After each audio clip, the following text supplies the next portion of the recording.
the speaker you want to be extra careful with because this will separate into two components.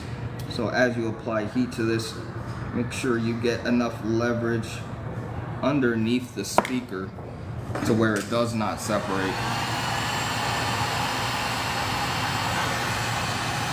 And you can use, I don't know, I use a combination of my flat tool and